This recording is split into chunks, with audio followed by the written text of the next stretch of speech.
Então é isso, depois do encerramento da escola dominical, acontece isso aqui. Esse assunto veio à tona, falando acerca das heresias, o primeiro, o segundo, terceiro, quando fala acerca de firme e tendo muito firme.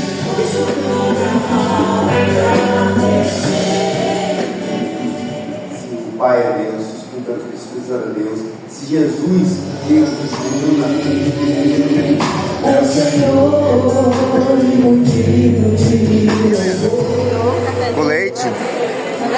Com leite? Graças Pai, povo de Deus. Graças Pai. Estamos agradecendo a Deus em nome da Brasília, pastor Renan Gilberto. Encerramento da revista Escola Dominical. Vamos em defesa da fé. Ele, vamos dizer que Ele é grande, Ele tem feito grandes coisas na sua vida porque Ele é grande. Você está aqui porque Ele é grande. Se você hoje tem a dádiva da vida porque o nosso Deus é grande. Se você suportou tantas provações, última lição, lição 13. É grande. Então vamos declarar isso, que Deus é grande. Aleluia.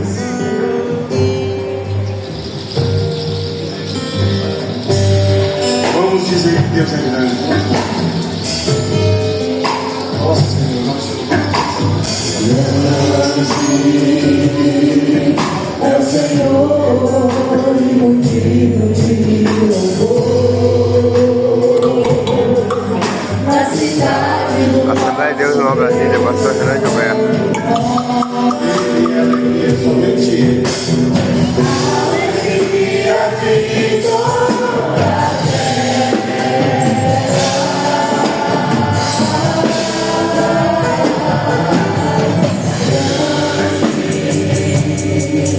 é o Senhor que nós temos a vitória. Encerramento da revista Escola Dominical. Em defesa da fé.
queremos nessa manhã te render graças, te render louvores, porque tu és digno de glória, de honra, louvor, força e poder pertence ao Senhor.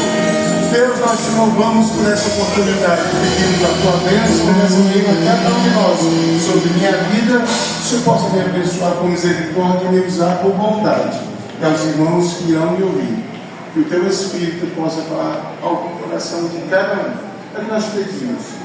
No nome de Jesus, nós entrarmos nessa lição, eu ia fazer isso um pouco mais à frente, mas eu quero logo fazer agora. Tem algum microfone sem fio aqui? Tem, show de novo. Eu gostaria, porque essa é a lição, irmãos, eu confesso que foi uma lição muito importante, uma lição muito profunda, e eu gostaria de ouvir dos irmãos o que é que os irmãos ao longo desse trimestre, o que é que os irmãos acharam acerca desse assunto tão importante que fala acerca das heresias em contrapartida à ortodoxia bíblica, à doutrina bíblica. Então eu gostaria de ouvir dos irmãos o que os irmãos acham, e aqueles irmãos que querem falar, nós vamos abrir 10 minutos agora para ouvir dos irmãos, ok? Aquele irmão que quer falar, por favor, levante a mão sobre o que é que você achou, o que é que você achou interessante, importante, o que você aprendeu, aquilo que você assimilou, aquilo que você falou, eu não sabia disso, legal, eu estou aprendendo. Quem quer falar aqui? Vamos lá. Qual é o primeiro corajoso, a primeira corajosa?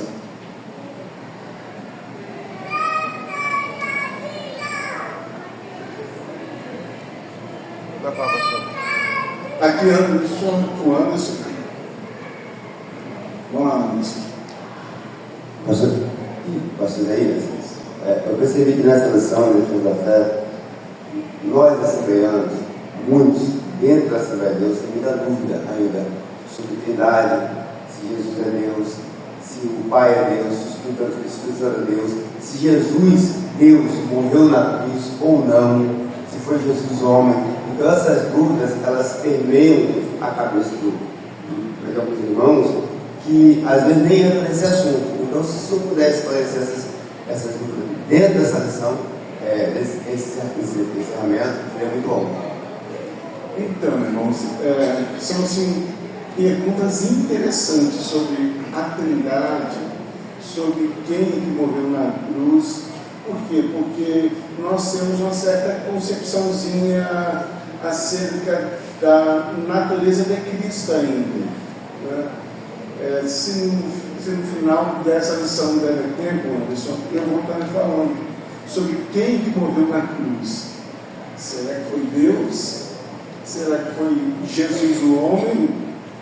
Será que nós temos alguma concepção ainda de heresia impregnada na nossa mente? Então, nós vamos, caso você me dê tempo, nós vamos a isso, tá bom?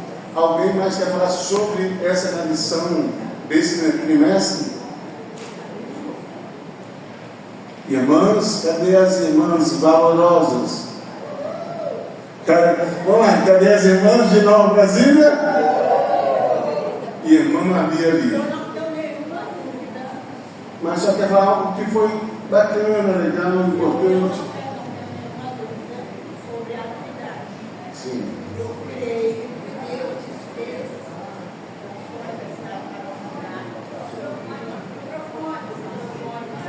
Anderson, ajuda.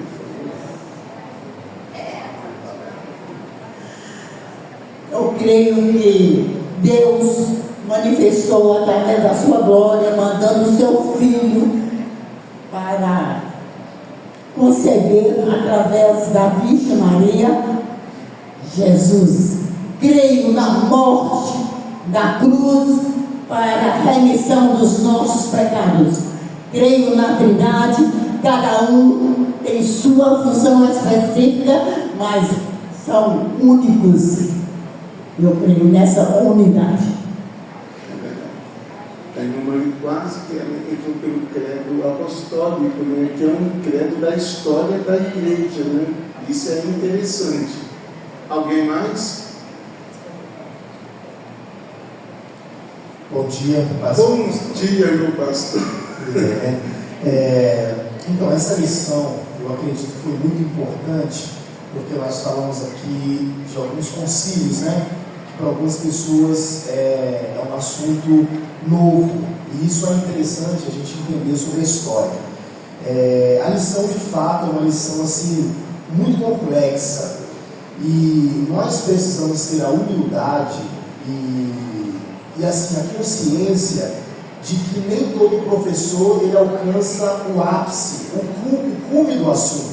Não tem como um professor vir aqui, por exemplo, e querer falar, eu vou explicar para vocês hoje a Trindade, vocês vão entender, sabe? Por mais que ele seja um mestre, um doutor, um conhecedor, como a gente passou em 3 lições aqui, né? Muitos professores aqui, não preciso citar o nome, mas nós temos que ter a humildade de entender que são assuntos muito altos e muito elevados. E tem coisas que hoje nessa terra o Senhor vai nos dar algo apenas parcial, mas não porque Ele nos dá algo parcial, é pela nossa limitação de entendimento. Então, na minha visão, cada lição foi muito bom para a gente aprender cada assunto, mas eu, na minha limitação e debilidade, entendi aquilo que competia a mim entender. Então existem coisas que, por exemplo, falando da Trindade, existem coisas que não dá.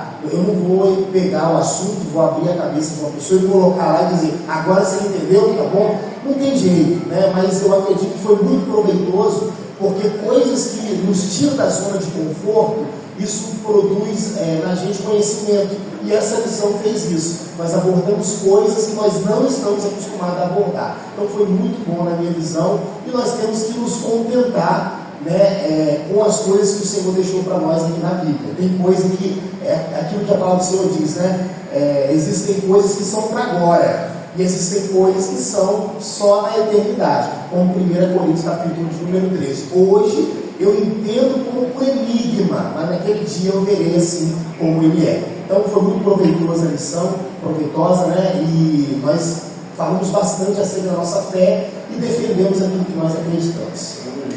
Eu acredito, irmãos, que essa lição do pastor ela também serviu para assim, fazer um certo despertamento de que o nosso mundo cristão parece que ele era de 1911 para cá como igreja, né?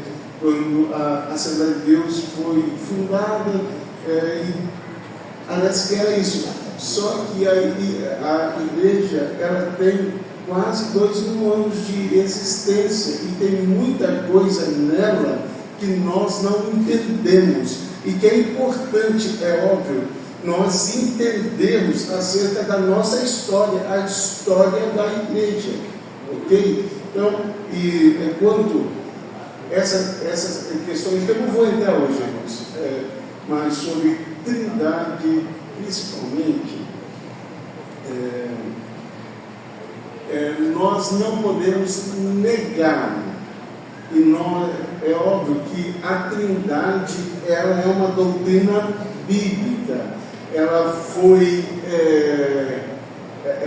citada ao longo das Escrituras, tanto no Antigo, mas no Novo Testamento principalmente, e ela foi sistematizada pelos pais da igreja, começando por Tertuliano, né?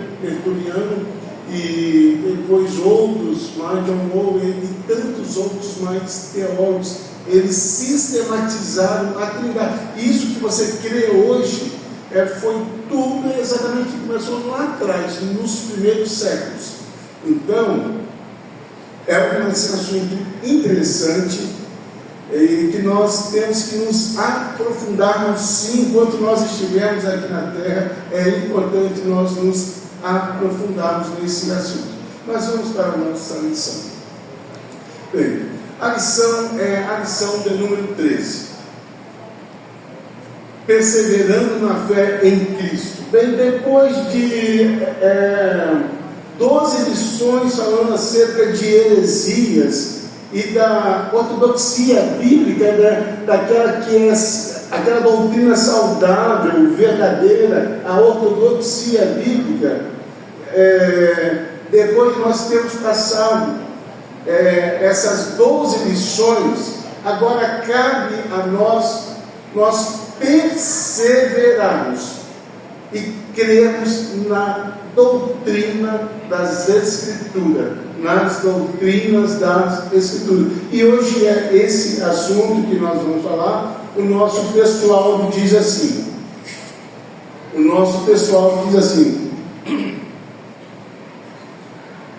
e temos, enfim, a palavra dos profetas, a qual bem fazeis em estar atentos, como a uma luz que alumia em um lugar escuro, até que o dia esclareça, e a estrela da alva apareça em vossos corações. Isso está registrado na 2 de Pedro, no capítulo 1, verso 19. Pedro, falando acerca dessa nossa firme esperança, aqui eu já quero pontuar algumas questões que eu achei interessante nesse versículo, nesse textual, quando Pedro fala, e temos muito firme, É importante nós entendermos o texto em alguns pontos. Nessa questão, eu quero pontuar, em primeiro lugar, essa expressão de Pedro, e temos muito firme. O que é que Pedro quis dizer quando fala acerca de firme e tendo muito firme? O que é que Pedro quis dizer? Aqui eu trouxe essa expressão grega que é "puipomene", que eu não vou ficar falando grego, acho que não vai edificar aqui vocês, mas eu vou simplesmente citar o significado, que frequentemente é traduzido por perseverança.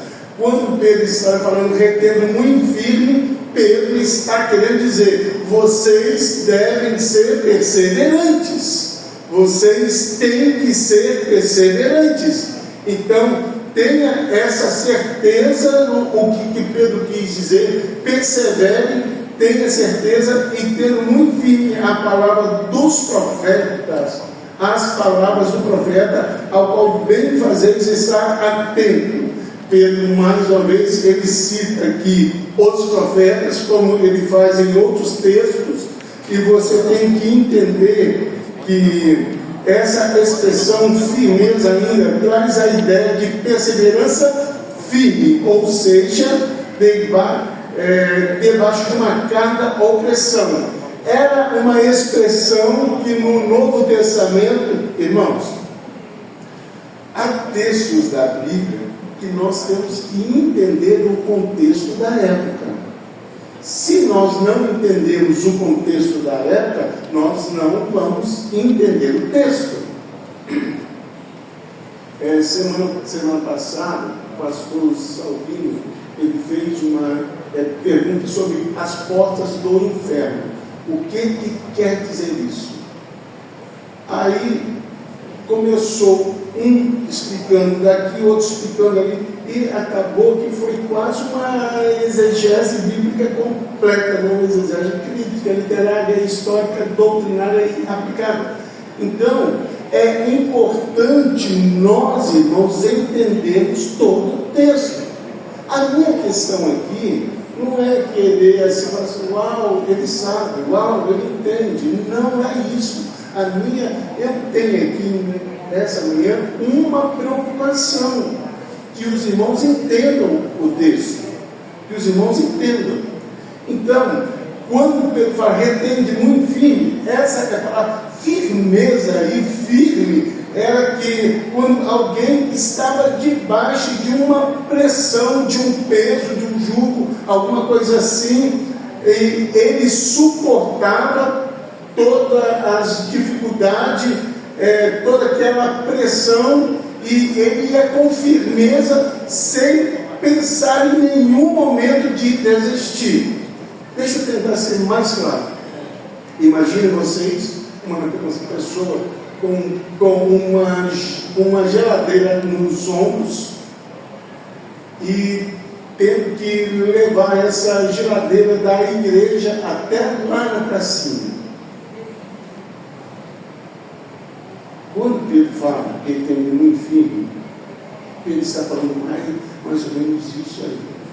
É essa pessoa que ela está debaixo de uma pressão muito grande, mas em nenhum momento ela pensa em desistir.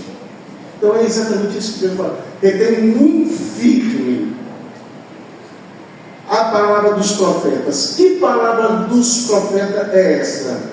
Essa palavra, ela significa exatamente aquilo que é tudo voltado para as profecias acerca de Cristo.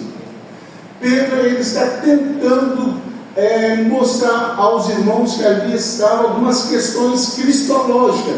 Tanto que, se você olhar para a sua lição, a sua revista, quase todas as lições, quase todas não, mas eu vou falar 4 ou 5, foi exatamente os debates cristológicos nos 4 principais concílios.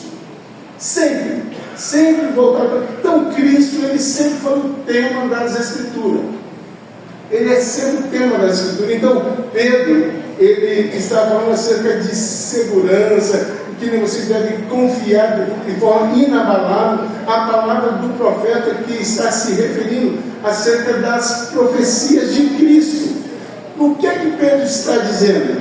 Pedro está dizendo que as Escrituras, olha só, Pedro está dizendo que as Escrituras, especialmente as profecias sobre Cristo, é segura e confiável. Quando Pedro fala, e temos muito firmes as palavras do profeta, ele quer dizer isso aqui, olha, todas as profecias que os profetas falaram acerca de Cristo, elas são seguras e confiáveis.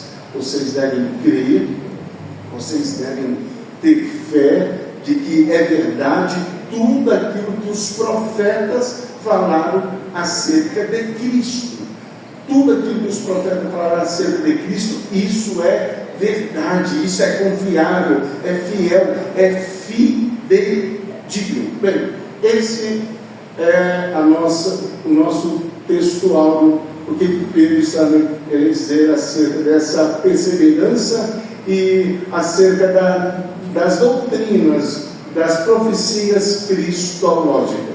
Ok? Bem, aqui eu já dei essa oportunidade para você tentar ver o que é que você... Eu acho que eu vou fazer bagunça aqui para frente. Ali está o que nós estávamos falando. Exatamente aquilo ali. Então é de grande importância isso. Nós temos firme as palavras do profeta. Mas vamos mais adiante, porque nós temos bastante coisa. Bem, isso aqui nós já fizemos antes, ok? Vamos para a nossa introdução.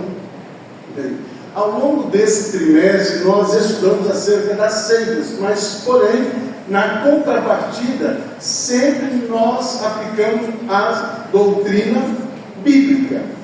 É interessante uma palavra de Paulo, que Paulo diz que é necessário que o espírito do erro ele se manifeste para que a luz resplandeça. Então, quando você vê o espírito do erro, falsos ensinamentos, falsos profetas, falsos pastores, falsas doutrinas, falsas teologias, quando você vê isso acontecer, você tem que ter a ideia de que, uau, isso é necessário que apareça para que a verdade resplandeça no meio do povo. No meio do povo, então. Hoje, o que nós temos de doutrina que foi tirado das Escrituras pelos pais, foi resposta essa organização, essa sistematização teológica que nós temos hoje, tipo trindade, que vou falar. Isso foi uma resposta a seitas, a uma cristologia acerca de Cristo, resposta a seitas, acerca da doutrina da salvação pela graça, foi uma resposta a seitas. Então, hoje o que nós temos é exatamente isso. Então, claro que ao longo desse trimestre nós vemos isso, e tem mais, nós vemos que esses erros, eles são constantes, eles se tornaram uma ameaça contra a igreja. É uma ameaça contra a igreja. Por causa disso que nós temos que estar preparados para responder com clareza a certeza da nossa fé, conforme Pedro nos ensina.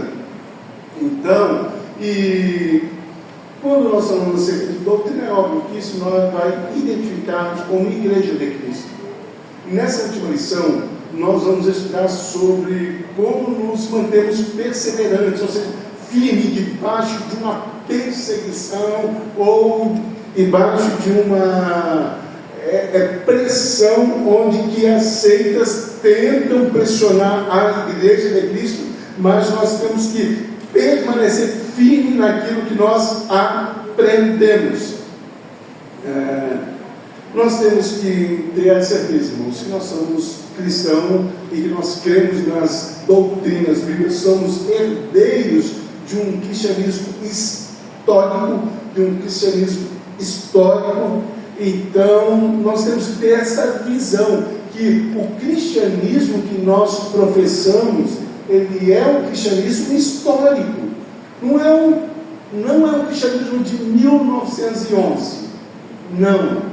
É um cristianismo de quase 2000 anos. Então, nós vamos falar acerca dessa perseverança. Bem, ali nós temos o nosso primeiro tópico que está na sua revista, acerca de diante da heresia é preciso perseverança. É óbvio, diante das heresias é necessário, é preciso perseverança. E nesse tópico nós vamos falar acerca de 4 pontos importantes. O primeiro deles são os falsos mestres. Segundo, a experiência apostólica. Terceiro, entendendo o querer, o que Paulo diz a Timóteo dentro do capítulo 3, versículo 12. E em quarto, as características dos enganadores. As características. Nós vamos aqui para o nosso primeiro ponto. Quando Paulo fala, quando o nosso comentarista fala acerca dos falsos mestres. Bem, esses falsos mestres, irmão, é óbvio, eles eram falsos ensinadores. Em primeiro lugar, eles eram falsos ensinadores, eram falsos doutores, falsos mestres, falsos líderes, falsos pastores. Então, eles tinham alguns propósitos. Quais eram? Primeiro, negar a divindade de Cristo. Lembram que o que estava em jogo no primeiro, segundo, terceiro, quarto e até metade do 6º século, o que estava em jogo era exatamente a doutrina de Cristo. Era a doutrina de Cristo.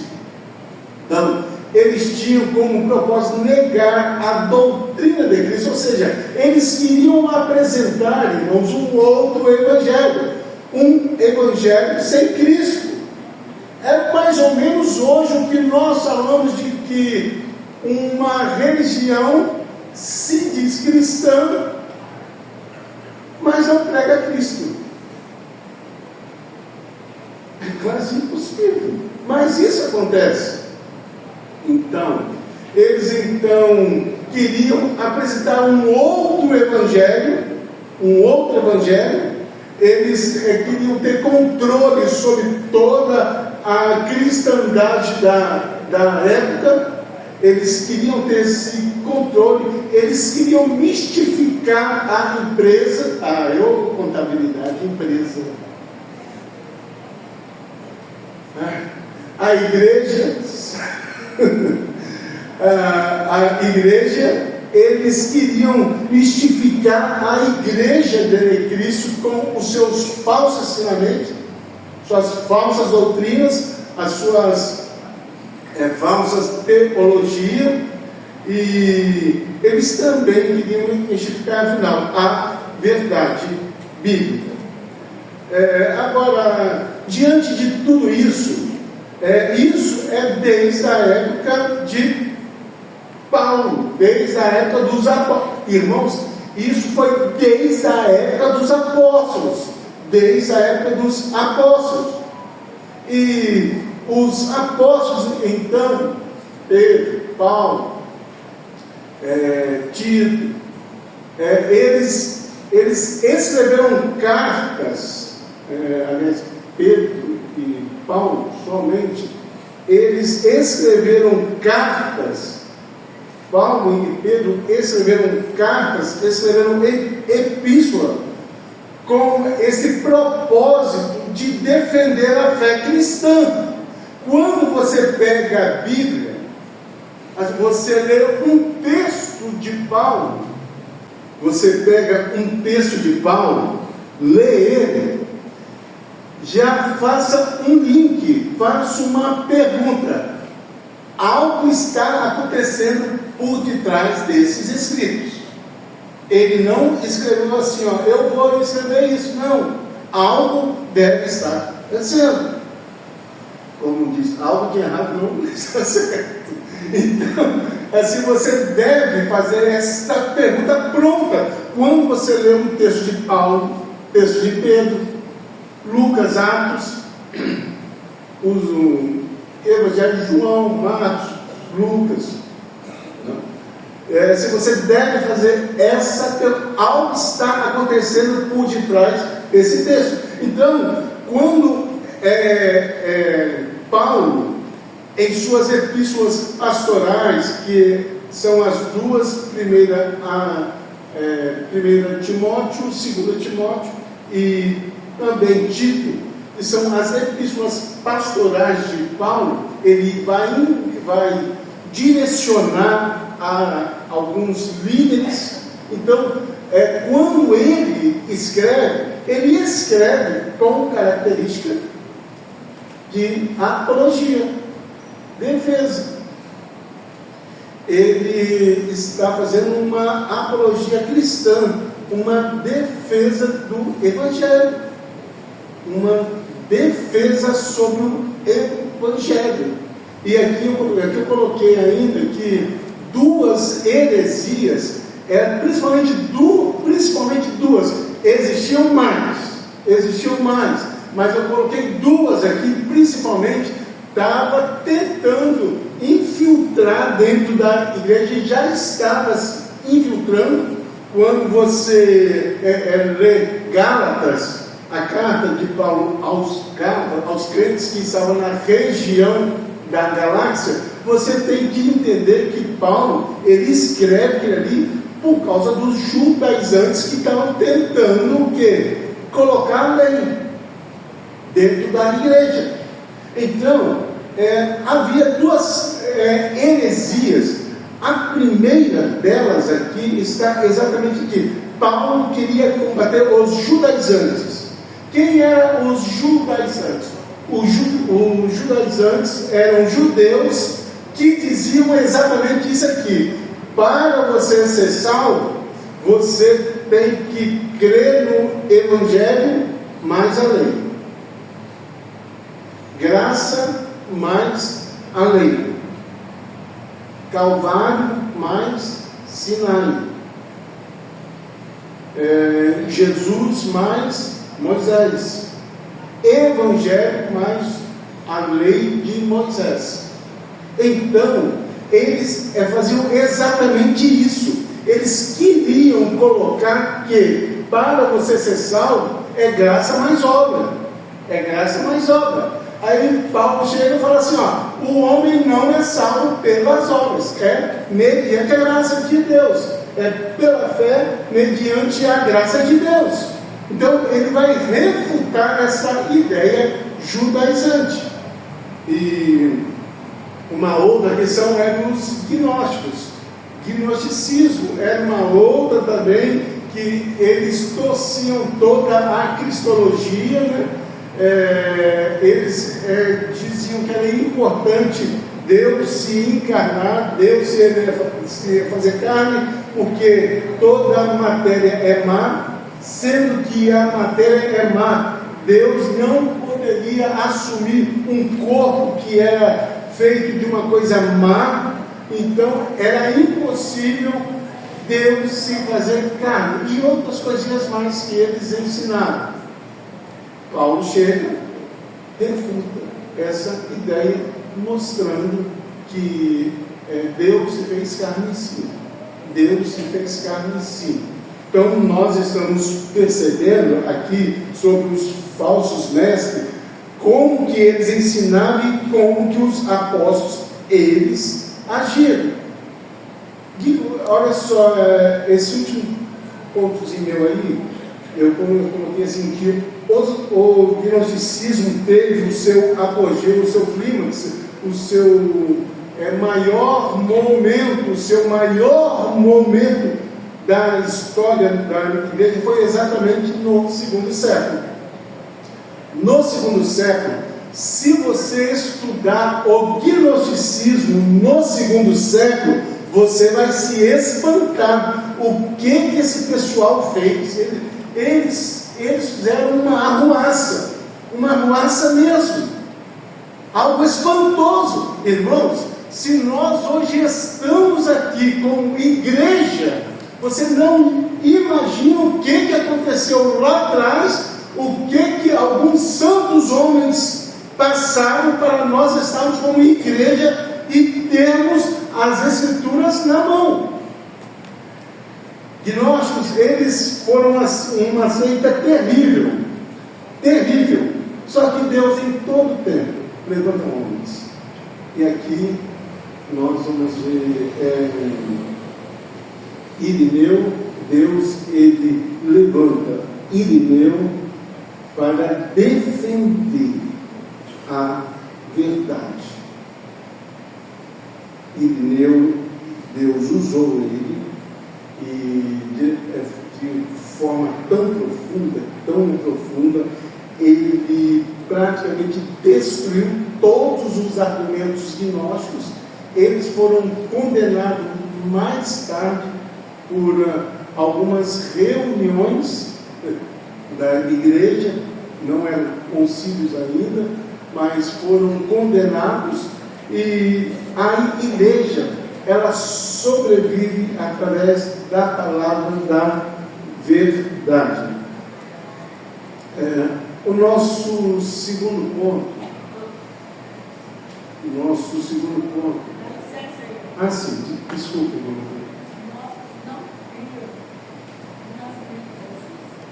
Os gnósticos, eles não criam que Deus se encarnou, que aquele que nasceu ali foi simplesmente humano, que ele não era Deus.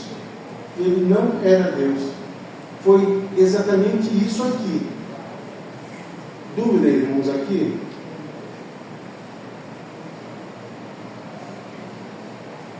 Bem, ok. É claro que nós cremos, quem nasceu ali, irmão, quem estava nascendo era o próprio Deus encarnado. Quando João disse que e o Verbo se fez, ele não habitou, o Verbo se fez. O Verbo se fez carne e habitou entre nós. Então, o Verbo, ele não habitou, simplesmente veio e habitou em uma carcaça. O Verbo se fez carne.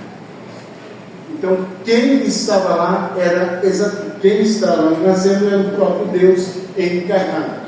Isso foi aprovado principalmente no último e o quarto concílio ecumênico, concílio de Calcedônio, no ano 351. Ok? A experiência apostólica.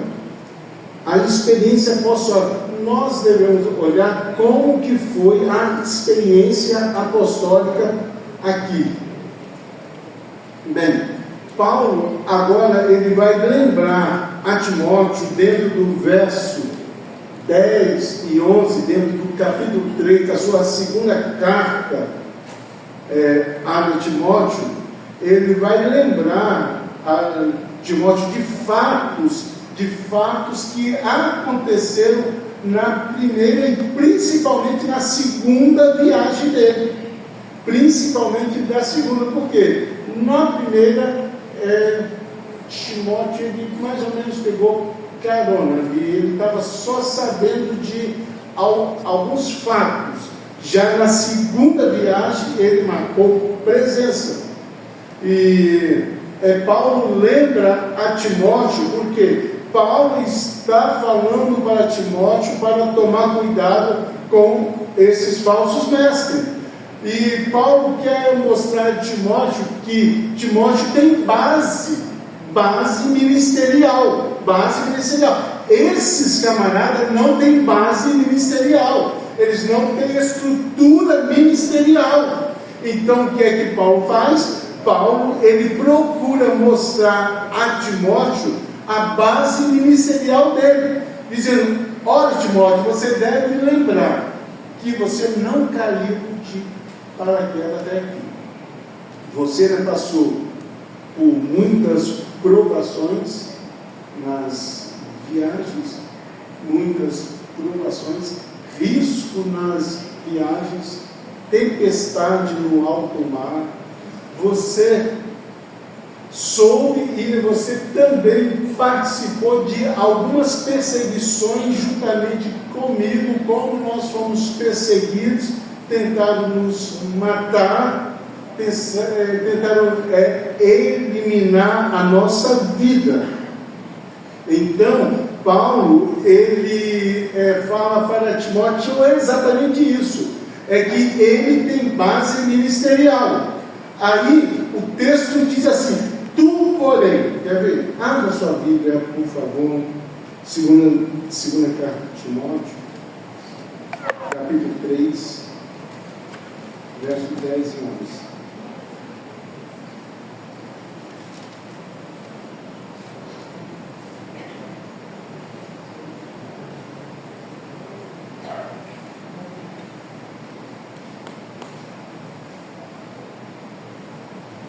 Ele diz assim, verso 3, capítulo 3, verso 10: Tu, porém, tens seguido de perto o meu ensinamento, procedimento, propósito, fé, unanimidade, amor e perseverança. Paulo está falando, tu, porém.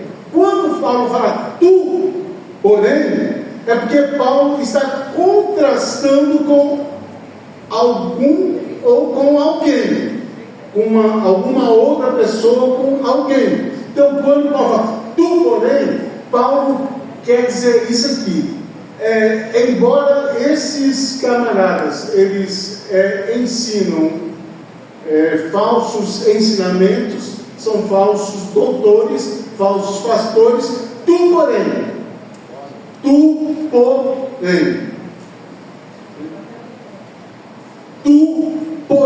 Paulo está lembrando a Timóteo que o ministério dele tem base sólida. Tu, porém, isto é, tanto no ensino quanto na prática. Paulo está falando, olha Timóteo, você aprendeu de mim. O que você tem, você aprendeu, não somente aprendeu, mas também pôs em prática.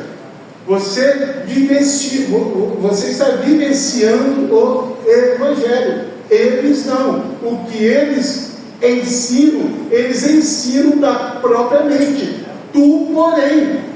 Então, Paulo está mostrando uma experiência apostólica, tanto que o próprio apóstolo viveu, como também o seu filho na fé, Timóteo, viveu. Tu, porém. É como Paulo olhar para vocês hoje, vocês que aqui estão hoje, olhar para esses megas pastores da internet, não são todos, eu não estou generalizando, mas que pregam um falso evangelho, um outro evangelho, um evangelho sem as boas novas do Cristo, um evangelho só de prosperidade, um evangelho que diz que agora é só vitória. Paulo olha aqui para você e fala assim: tu porém, vocês porém, perseveram. Então Paulo está falando acerca dessa experiência apostólica, que nós nessa manhã, irmãos, nós venhamos sentindo despertado com essa palavra de Paulo, tu porém. O nosso terceiro ponto fala acerca de entendendo o querer do verso 3, verso 12, do capítulo 3, que diz assim, o 12: ora, todos quantos que querem viver piedosamente em Cristo Jesus serão perseguidos.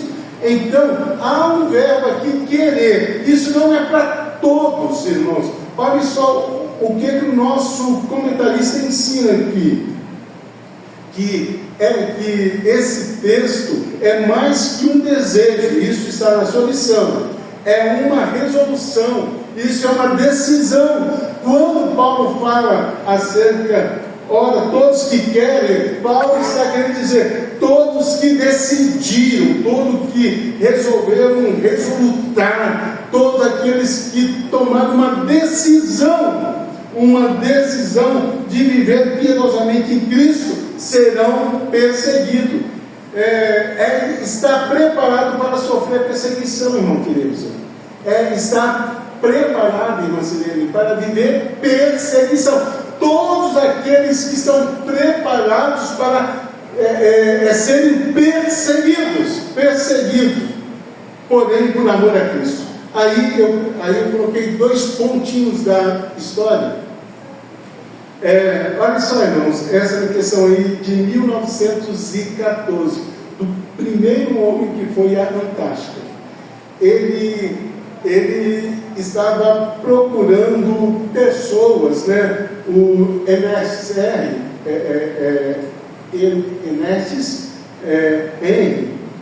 ele estava procurando pessoas, homens, para ir com ele até a Antártica. Até então ninguém tinha ido à Antártica, isso em 1914. E ele colocou exatamente isso aqui nos grandes jornais da época. Procura-se homens, salário pequeno, frio congelante, muito perigo, risco de vida e sem certeza de retorno. Nós estamos à procura desses homens que querem isso aqui. Imagine, procure-se homens com um salário pequeno. Eu não coloquei uma vírgula, tá? Mas entende. Salário pequeno, frio congelante, muito perigo, risco de vida e sem certeza de retorno. Quem daqui iria nessa viagem? Quem daqui iria nessa viagem até a Antártica, uma vez que ninguém tinha ido à Antártica?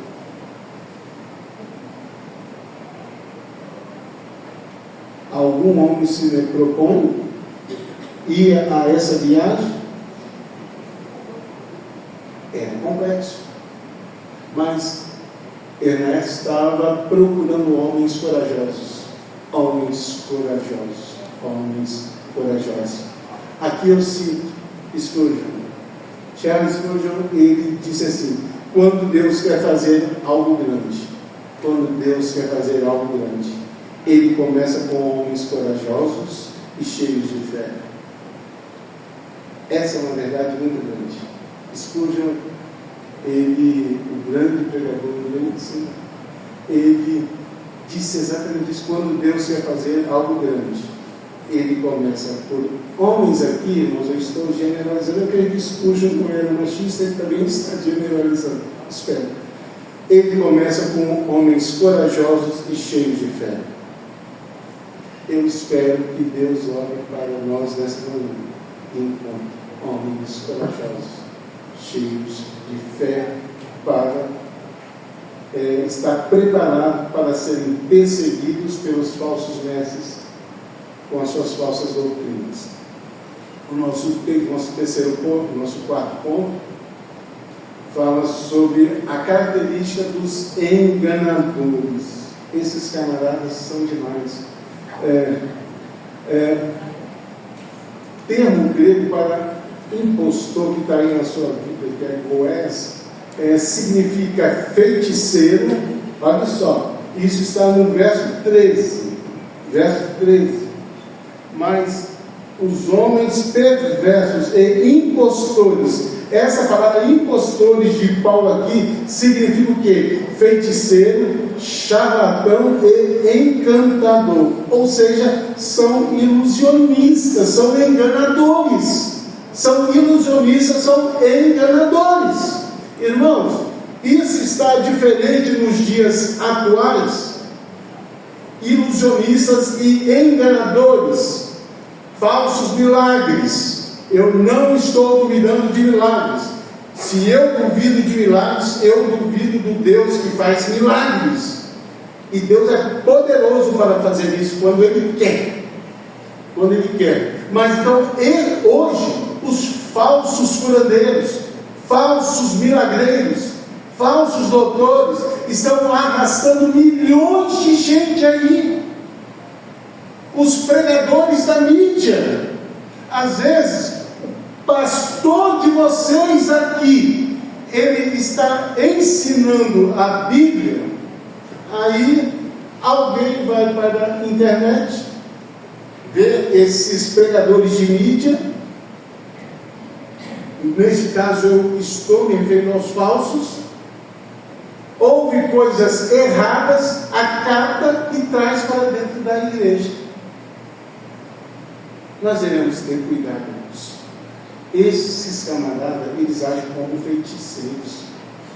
Eles são charlatões, eles querem dinheiro, eles querem poder, eles querem vitrine, eles querem palco, eles querem estar debaixo da luz da ribalta, eles querem isso.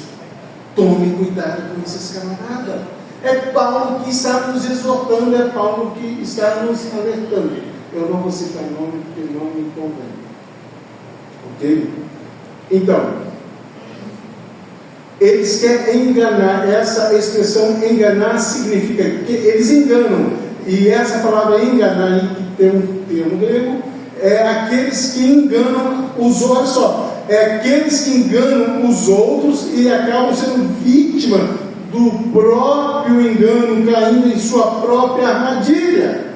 Ou seja, eles enganam os outros e acabam crendo.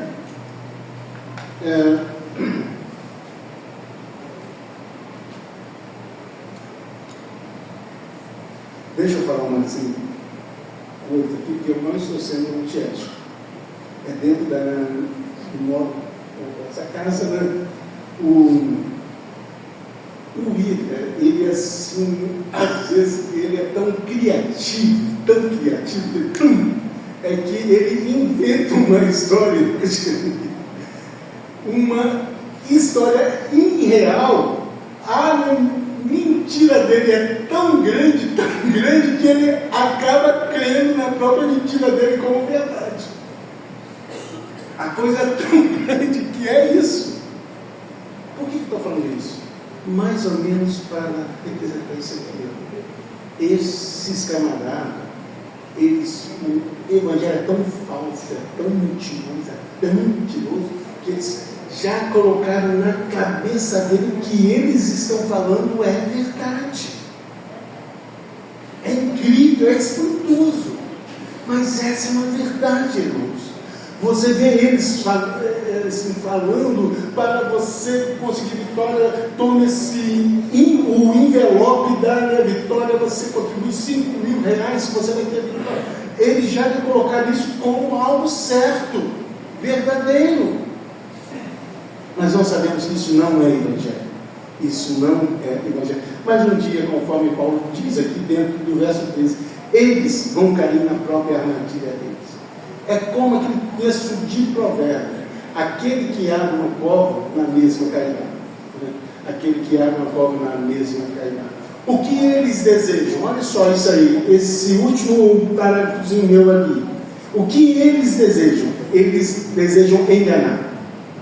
Eles não querem a verdade, eles desejam enganar. Eles querem mídia, eles não querem saber da cruz, eles querem mídia, irmão. Eles querem mídia. Eles não querem servir a igreja, eles querem fama. Eles querem fama. Que Deus tenha misericórdia de nós. Que Deus tenha misericórdia. Mas vamos para o nosso segundo tópico. Que horas?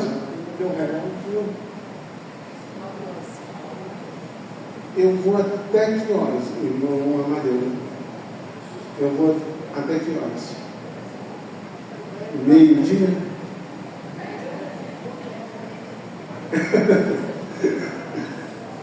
Vamos lá. Depois, irmão, a gente sai, a gente vai, como diz o pastor Arthur lá de Campo Grande, no Gemini. Depois da escola, a gente acaba a escola, vamos comer aquele macarrão com frango e com aquela Coca-Cola de 2 litros. Aí vai tudo bem. Mas vamos lá. Esse primeiro tópico, alguém quer fazer alguma pergunta? Esse nosso primeiro tópico, alguém quer fazer alguma pergunta? Está tudo certinho?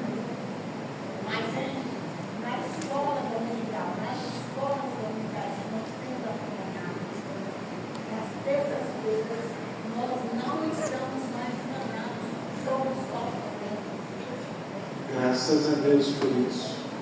Deus seja louvado por isso. Deus seja louvado. Vamos lá, para o nosso segundo tópico. Bem, o nosso segundo tópico fala sobre aprendendo, sendo integrado. Isso que a irmã Maria está falando, que hoje, né, aprendendo, sendo integrado e sabendo. Isso está dentro do capítulo 3, verso 14 ao 16. E nós temos 3 tópicos aqui para ser desenvolvido. De quem Timóteo aprendeu as Sagradas Letras?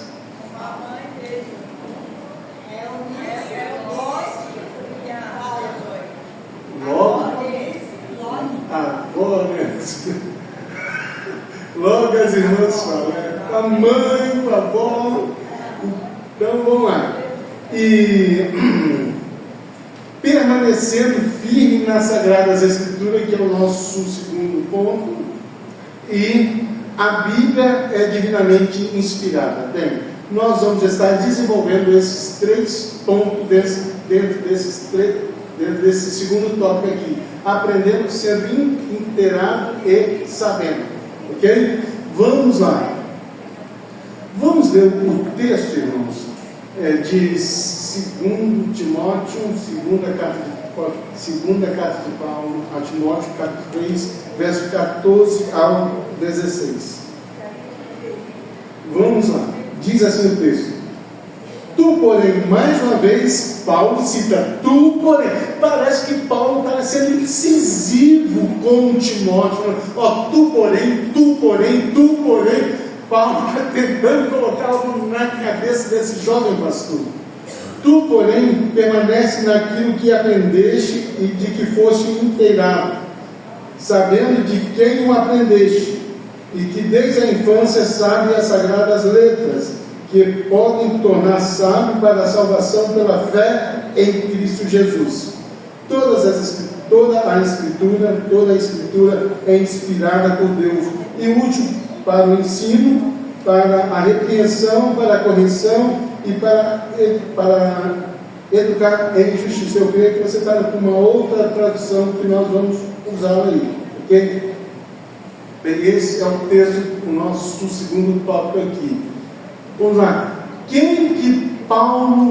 Com quem Timóteo aprendeu as Sagradas Letras? Logo as irmãs falam assim, com a mãe e com a avó. Foi quase uma torcida organizada, né? Com a mãe e com a avó. E vamos lá então. Bem, tu porém, olha só, isso aqui eu quero chamar a sua atenção, porque é a segunda vez que Paulo fala tu porém para Timóteo. Tu porém indica contraste com o que foi dito anteriormente sobre os falsos mestres e a decadência espiritual deles. Enquanto outros se desviaram, Timóteo devia permanecer firme. O que Paulo está dizendo para Timóteo e para nós hoje? Para o Renan, porque Renan, quando eu estava lendo, estava estudando essa lição, eu estava lembrando de você dentro do meu coração. É que eu falei, meu Deus, é como Paulo está falando para Fernando lá em Nova Brasília. Tu porém. Olha, irmãos, a questão aqui é que Paulo está querendo dizer assim, ó, embora eles se enrolam todo, embora que eles são falsos profetas, falsos ensinadores, falsos mestres, falsos teólogos, falsa doutrina, falsos ensinamentos, embora que eles sejam tudo isso, embora que eles sejam mundanos, embora que eles sejam místicos, embora que eles sejam assim, pessoas com teologias liberais, com mentes libertinas, embora que eles sejam tudo isso, tu, porém, Timóteo, ou seja, você é diferente. Esse tu, porém, aqui, nós vamos ver lá na frente que Paulo está falando que Timóteo é diferente. Você não é igual a eles. Você não precisa seguir o caminho deles. Você não precisa trilhar pela mesma vereda que eles trilham. Tu, porém, irmãos, é um alerta tanto ao vosso pastor como mestre e ensinador. Tu, porém, e é também uma trombeta que está tocando a nós nessa manhã.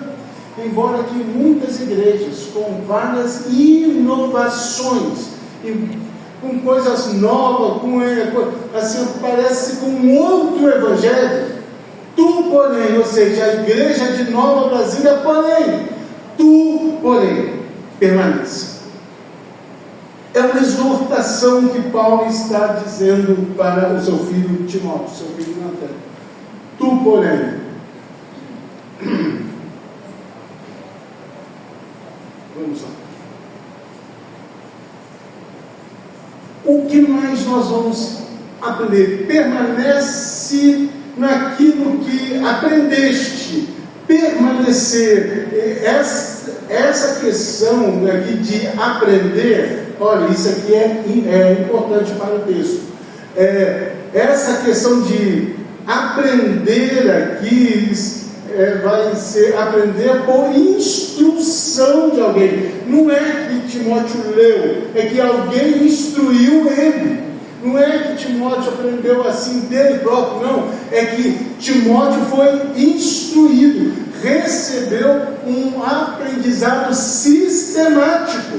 Olha só, Paulo está falando para Timóteo, olha, permanece naquilo que você foi instruído por alguém, que as irmãs já me falaram quem é esse ou esses alguém aqui, e o aprendizado foi sistemático. Foi um ensinamento em tanto que esse jovem pastor recebeu. Mas vamos ver aqui que Timóteo, ele teve o ensinamento dentro de casa, irmã Serena, irmã Teresa e irmã Maria.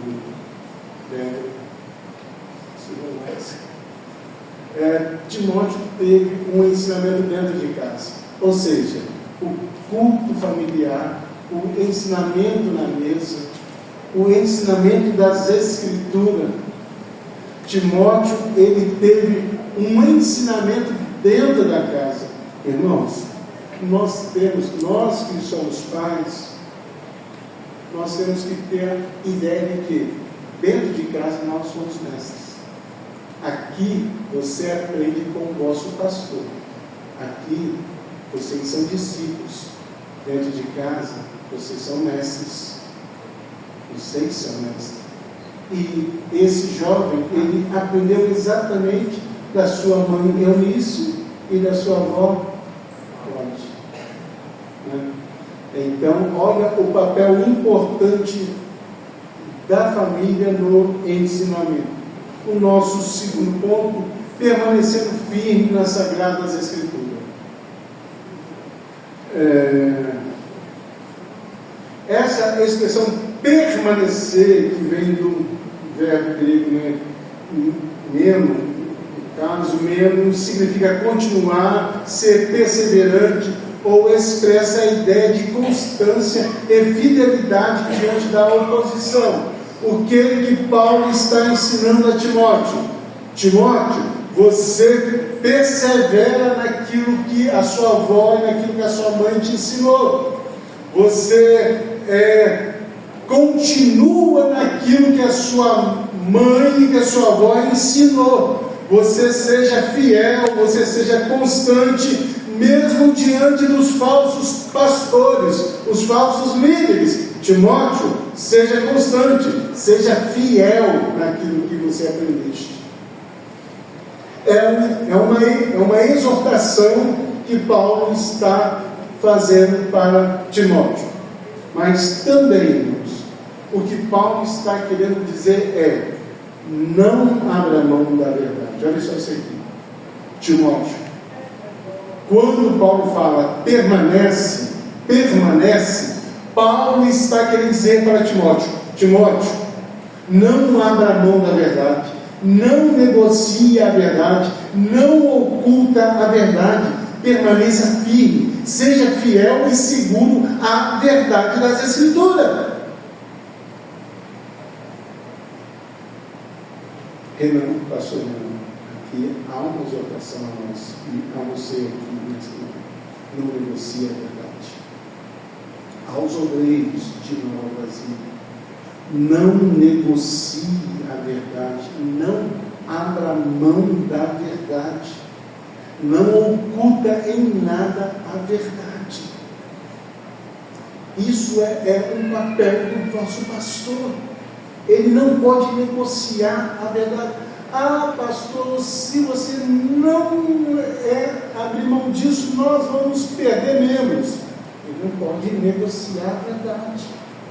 Ele não pode. Ah, pastor, se você não aderir a essa inovação, a igreja não cresce, pastor Madeira. Não abra mão da verdade. O que Paulo está exortando para Timóteo é exatamente isso. E Paulo passa a falar que toda a Escritura ela é inspirada, ou seja, Paulo mostra que aquilo que Timóteo tem nas mãos não veio da mente de um homem. O verso 14 e 16, Paulo ele mostra a Timóteo assim: que toda a Escritura é inspirada por Deus, útil para o ensino, para a repreensão, para a correção, para a educação e na justiça. Então Paulo passa a mostrar o instrumento que Timóteo tem na mão, as Escrituras. Você olha para as Escrituras, você vê um livro, mas é mais do que um livro. Vamos ver o que Paulo está querendo dizer aí. Bem, quando Paulo fala que toda a Escritura é inspirada, esse termo inspirado aí, essa expressão inspirada é uma expressão grega que significa, que vem do grego teopneus, né? Teopneus são dois termos, teos e pneus, ou pneu, E era usado para descrever uma inspiração. Olha só, na época em que Paulo ele usou esse termo, inspirado, essa expressão inspirado, que vem do grego teopneusos, era usado já pelos gregos, mostrando que os poetas deles eram inspirados pelos deuses. Isso veio antes de Paulo, tá, irmãos? Isso veio antes de Paulo. Essa expressão que Paulo usa, os gregos já ensinavam, já usavam antes, quando os poetas deles falaram, recitavam aquelas poesias maravilhosas, lindas e profundas. Os gregos diziam: vocês são inspirados pelos deuses. O que Paulo faz? Paulo pega esse termo técnico dos gregos e aplica a uma teologia cristã. Nesse caso, no contexto do judaico-cristão, Paulo usou teopneuso para comunicar que as Escrituras não eram apenas inspiradoras, mas diretamente originadas de Deus. Porque ele diz: toda a Escritura ela é inspirada por Deus, ou seja, soprada por Deus. Deus soprou aos escritores a verdade das Escrituras, não deixando de lado, é óbvio, respeitando a cultura de cada escritor. Então, toda a Escritura é inspirada? Sim. É inspirada por quê? Por Deus. Quando você pegar esse livro, creia que esse livro é um livro que é inspiração divina. Esse livro, ele é inspirado. Deus soprou nos autores que escreveram as Escrituras as verdades que ele queria comunicar. E mais um pouquinho, nós vamos ver que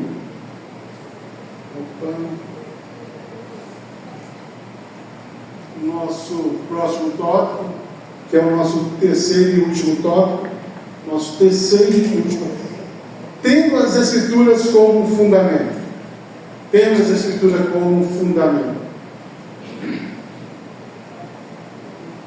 Irmãos, pergunta aqui acerca do nosso segundo tópico, ou dúvida, ou querem pontuar, pastor, irmã e outros demais irmãos, querem pontuar em alguma coisa?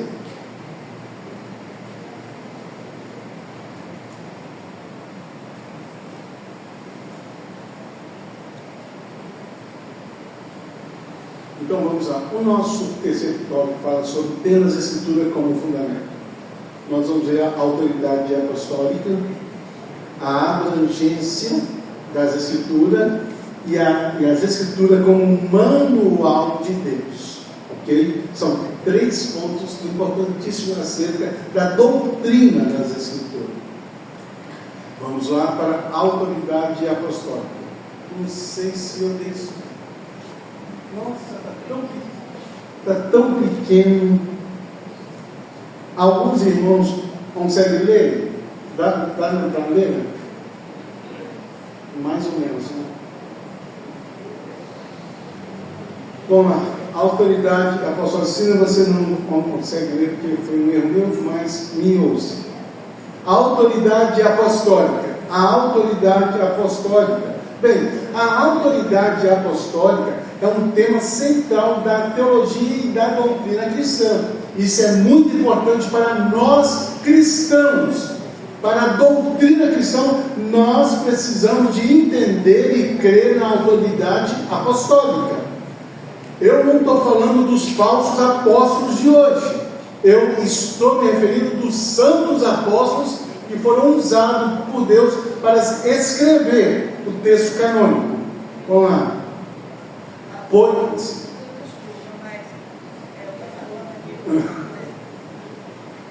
Às vezes a gente pensando, a palavra de Deus, ela foi escrita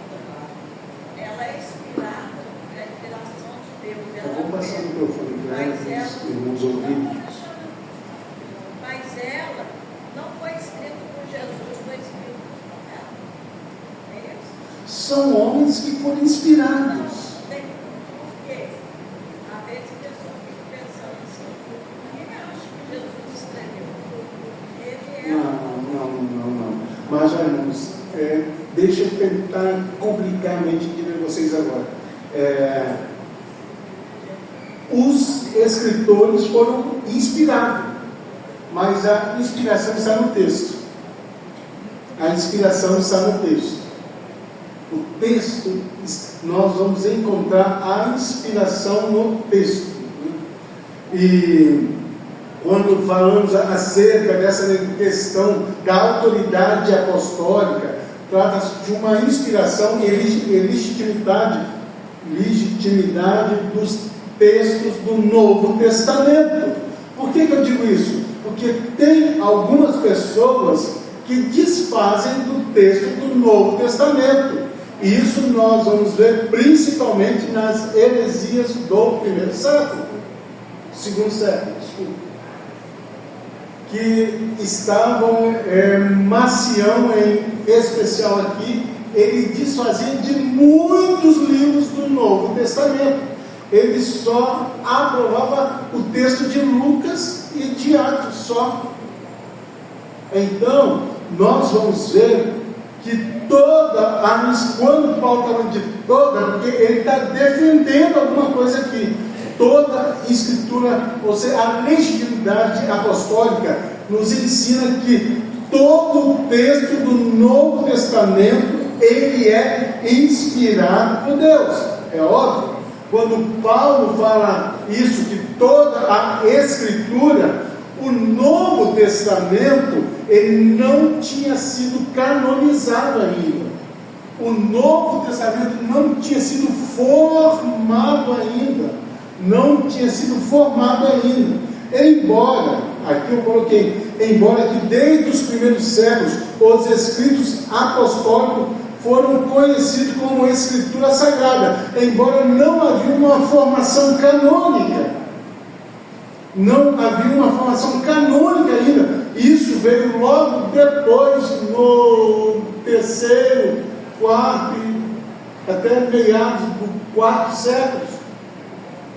Depois aí, no quarto século, veio a canonicidade de Tiago ainda, que foi o último livro a ser canonizado. Mas no primeiro século, os escritos apostólicos já eram reconhecidos como Escritura Sagrada. Abra sua Bíblia aí, por favor. Vamos lá, vamos usar as Escrituras um pouco agora. Em 2 Pedro, capítulo 3, verso 15 a 16. Alguém lê, por favor.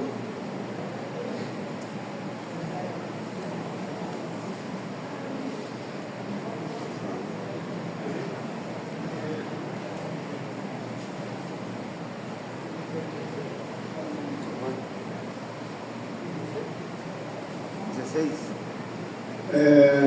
3, 15 e 16.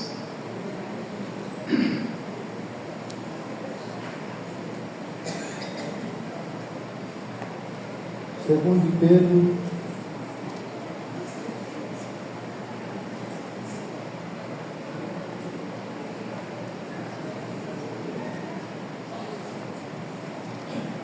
pode ler.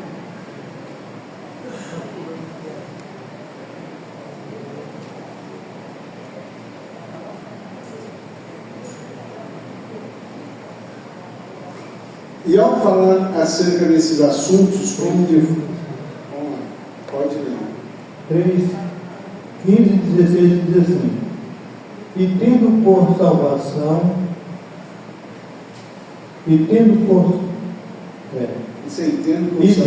salvação, a longanimidade do nosso Senhor, como também o nosso amado irmão Paulo vos escreveu, segundo a sabedoria que lhe foi dada.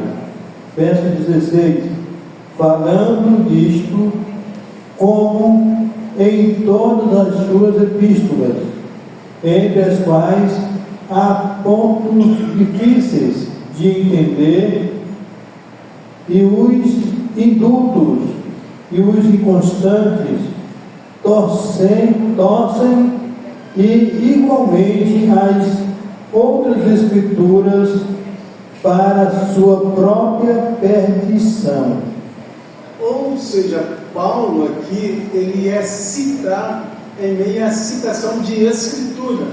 Então, os escritos apostólicos, eles já eram aceitos como escritura no Novo Testamento. Nós estamos falando dessa autoridade apostólica em que os textos de Paulo aqui, no caso, essa citação, já fazia referência a que alguns textos já eram aceitos como escritura. A importância das escrituras, já no primeiro século. E para esse texto eu achei muito bacana, olha só. Falando acerca da autoridade apostólica. Falando acerca da autoridade apostólica. 1 Coríntios 14, 37. Se alguém pensa que é profeta espiritual, reconheça que as coisas que eu vos escrevo são mandamentos do Senhor. O que estava acontecendo? Os crentes de Corintos, mega, hiper, power, superdotados de dons espirituais, achando que era mais espiritual do que os outros, e que os dons espirituais estavam acima dos ensinamentos apostólicos. Paulo dá uma freada nesse povo, dizendo assim: se alguém, eu estou citando as escrituras, se alguém pensa que é profeta espiritual, reconheça que as coisas que eu vos escrevo são mandamentos do Senhor. Ou seja, a palavra de Deus está acima de qualquer profecia. A palavra de Deus está acima de qualquer profeta. A palavra de Deus está acima de todas as coisas. Ok? Eu estou nessa manhã falando acerca dessa autoridade apostólica. E Paulo mostra isso. A abrangência, que é o nosso segundo ponto. A abrangência dessa autoridade, desse ensino, essa grandeza dos escritos apostólicos. Qual é a abrangência? Toda a escritura, como falo de toda, destaca a totalidade, sem fazer acepção entre Novo e Antigo Testamento. Toda a escritura, toda a palavra de Deus, toda a escritura, ela é suficiente como palavra de Deus. Então Paulo, quando fala toda, está falando da totalidade, da abrangência como totalidade, toda a escritura. E também está se referindo a uma inferência da suficiência das escrituras. Paulo mostra que a palavra de Deus, ela é suficiente. Ela é suficiente. O texto também garante que a mensagem da Bíblia, ela é confiável. Você deve crer nesse livro. Essa mensagem, ela é confiável. Essa mensagem é verdadeira. Essa mensagem, ela é imutável. Caem as flores, secam as ervas, mas a palavra do nosso Deus subsiste para sempre. Passarão os céus e a terra, mas as minhas palavras, diz o Senhor, não de passar. A imutabilidade das Escrituras, a veracidade da Escritura, a confiabilidade das Escrituras, nós devemos crer sim nas Escrituras, em toda a sua abrangência. E por fim, o manual de Deus. Sim, deixa eu voltar aqui. Você quer voltar nos outros ou Bíblia?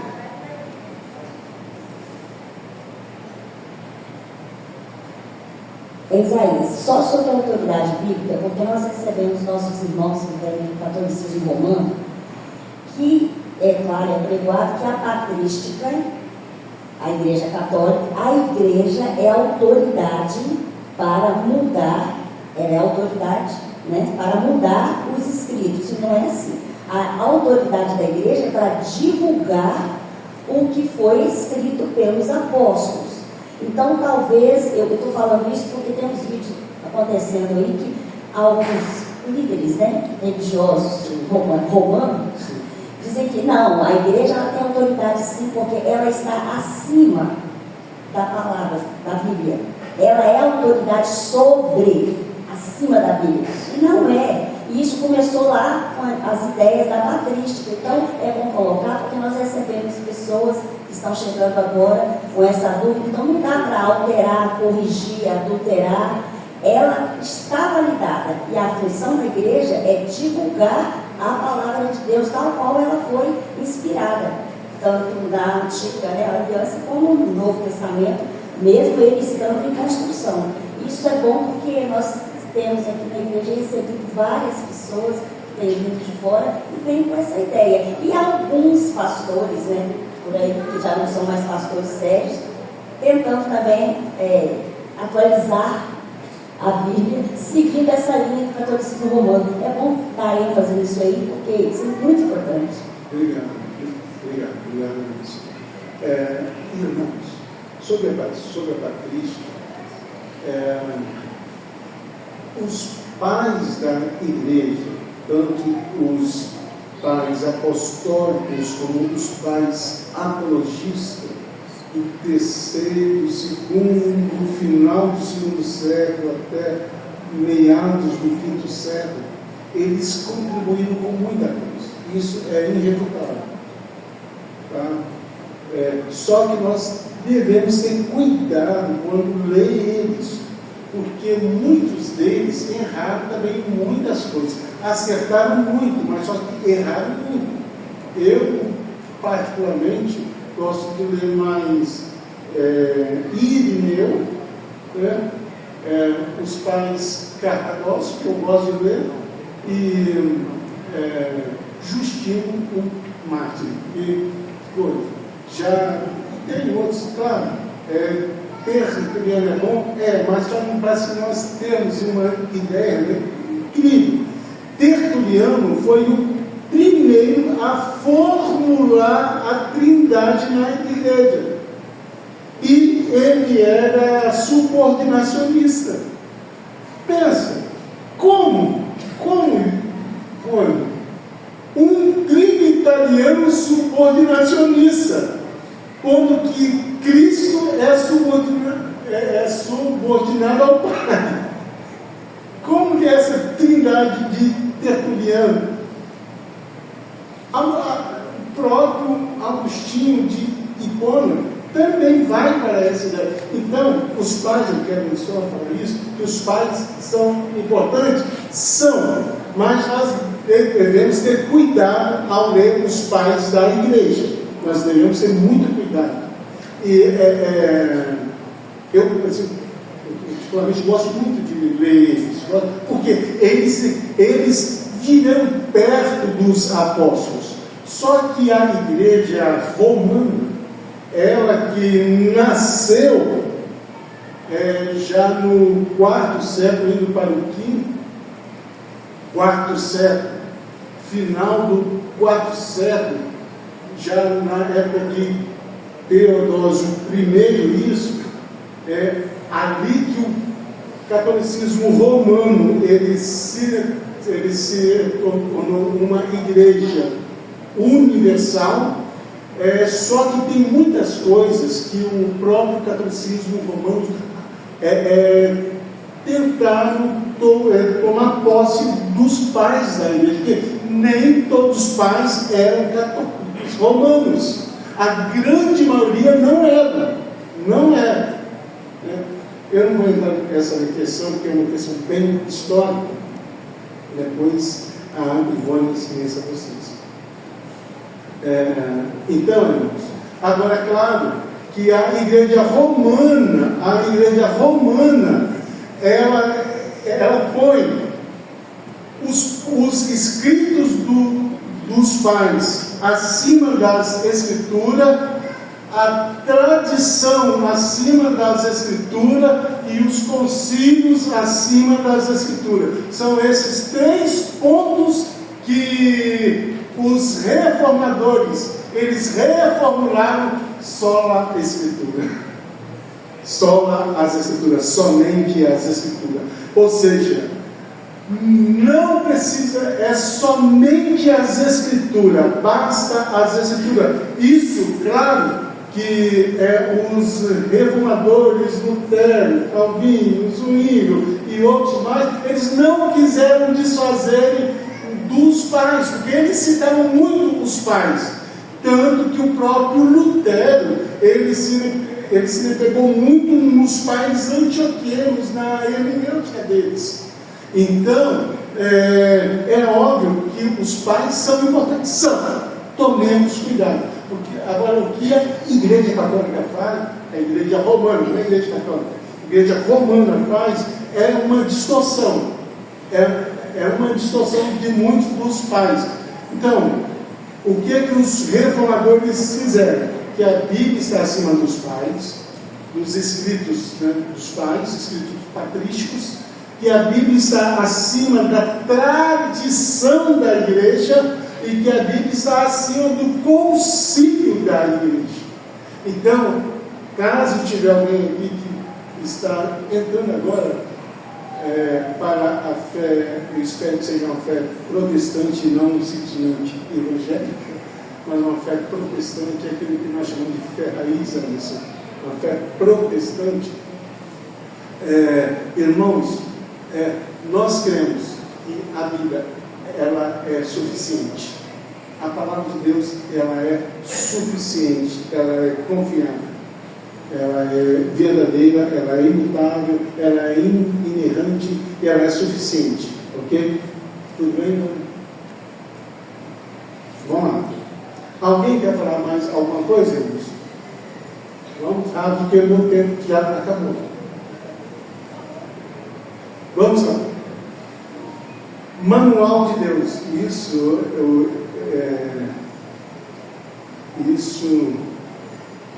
é importante. O Manual de Deus.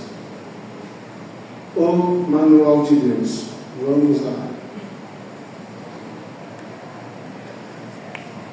O texto fala que a Bíblia, ela é preparada para ensinar, ou seja, para dar instrução doutrinária. Quando Paulo fala para ensinar, apta para ensinar, pronta para ensinar, ou seja, para dar instrução doutrinária, para repreender, ou seja, corrigir alguém do erro, né? Corrigir alguém do erro, ajudando ele a reconhecer o erro.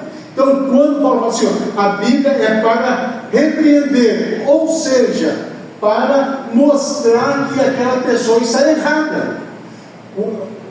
Quando Paulo fala, olha, é para repreender, é para ensinar que aquela pessoa está errada. Isso é uma tarefa pastoral, para mostrar que a pessoa está errada. E Paulo diz mais, para corrigir. Aí já é uma outra questão. Primeiro, para repreender, mostrar que está errado. Para corrigir, para mostrar o verdadeiro caminho. O pastor, ele não simplesmente, ele tem que repreender, ou seja, mostrar o erro da pessoa, mas ele tem que corrigir, ou seja, redirecionar a pessoa, mostrar qual é o caminho certo a ser trilhado, e também para instruir e em justiça, ou seja, mostrar a retidão que ele deve trilhar diante dos princípios bíblicos. Amém? Bem, irmãos, eu encerro aqui dizendo a vocês: participem do culto de ensino, participem da escola bíblica dominical, participem. O melhor culto eu não falo tudo, mas a melhor reunião deve ser da escola bíblica dominical. E do ensino, culto de ensino. Os nossos cultos de ensino devem viver superlotados. Quer conhecer uma igreja espiritual? Querem? Vá no dia do culto de ensino dessa igreja. Aí você vai ver qual é o nível de espiritualidade dessa igreja. Que Deus é Cristo nos abençoe. Eu aqui encerro 10 minutinhos. Fiquemos de pé. Pastor Fernando, por favor, que você não vai ver. Não sei o que.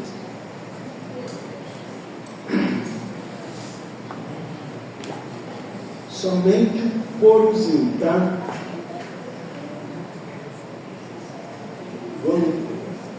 Eu assim gosto sempre de terminar com a doxologia. Estamos a único, vamos apreciar? A único é digno de receber a honra e a glória, a força e o poder.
Senhor, muito obrigado por esse tempo de educação.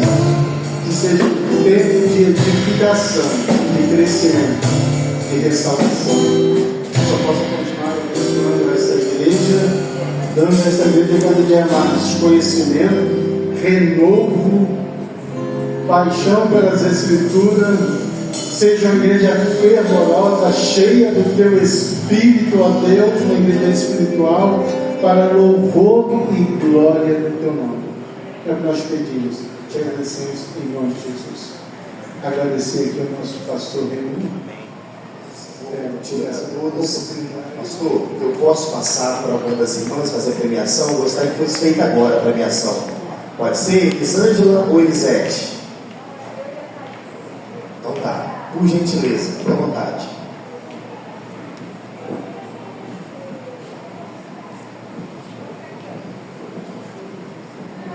Pode ser, senhores irmãos.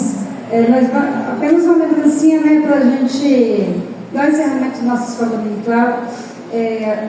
Agora nós vamos premiar os jovens, começar pelos jovens. A gente vai chamando, aí os jovens podem se dirigir até aqui à frente, né, para receber a lembrancinha.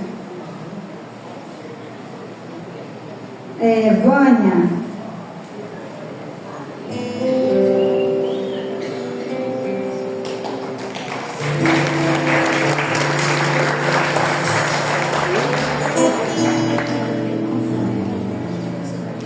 Vanessa.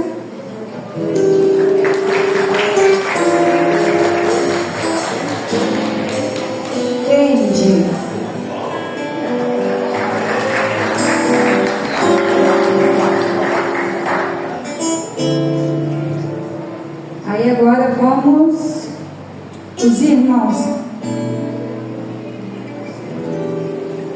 irmão Marivaldo.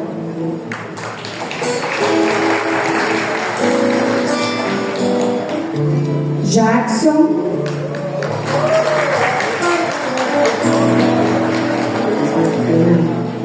Vanderlina.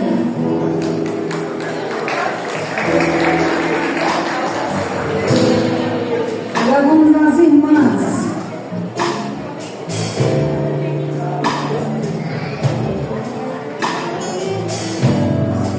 Irmã Noêmia.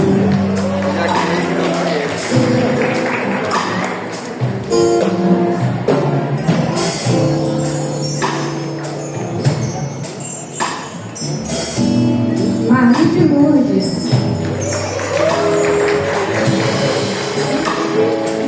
Raquel Barcelos, ela não está. E nossa professora aqui, que teve alta esse semestre, a irmã Ivone.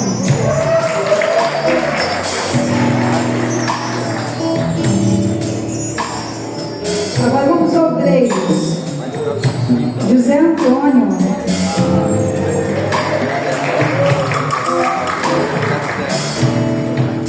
Pastor Edivaldo.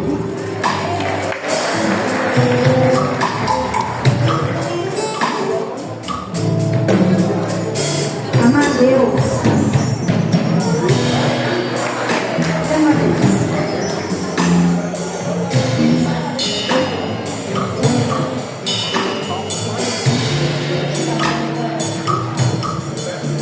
Esses irmãos vão ter, mesmo se ele falta, ele não teve nenhuma falta esse semestre.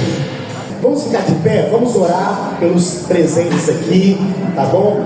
Cadê os aniversariantes da semana? Tem aqui? Por gentileza, vem à frente aqui pra gente orar. Se tiver aniversariante, pode vir à frente, por favor.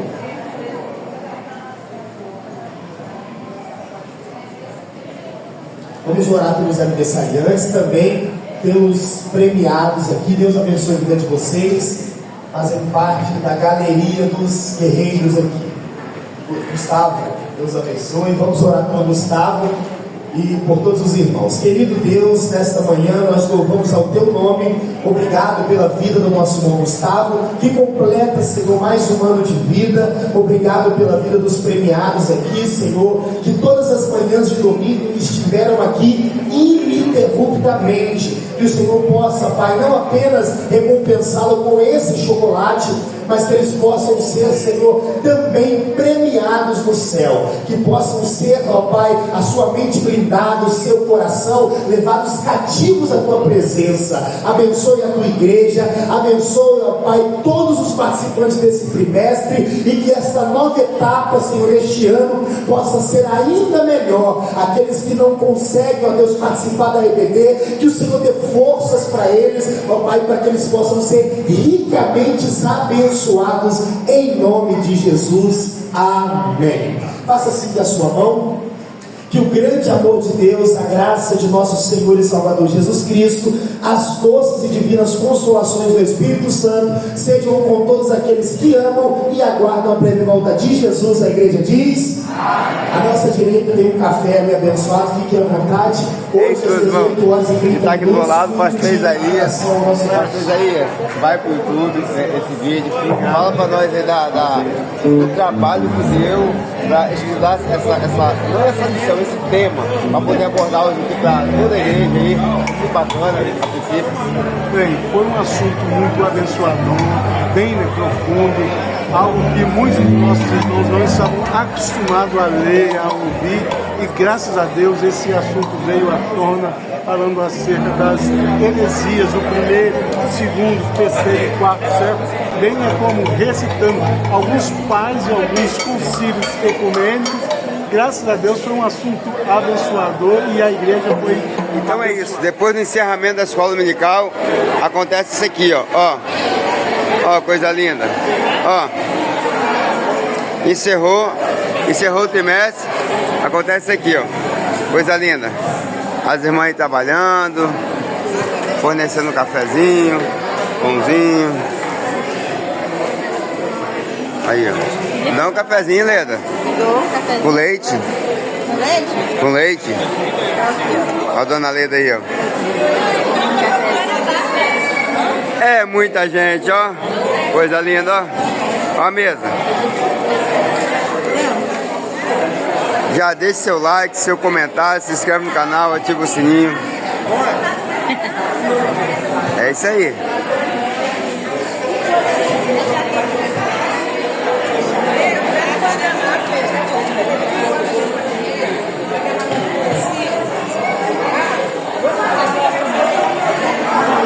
Agora, irmãos, vou encerrar aqui, que eu preciso comer um pouquinho. Amém? Fiquem todos com Deus. Tchau.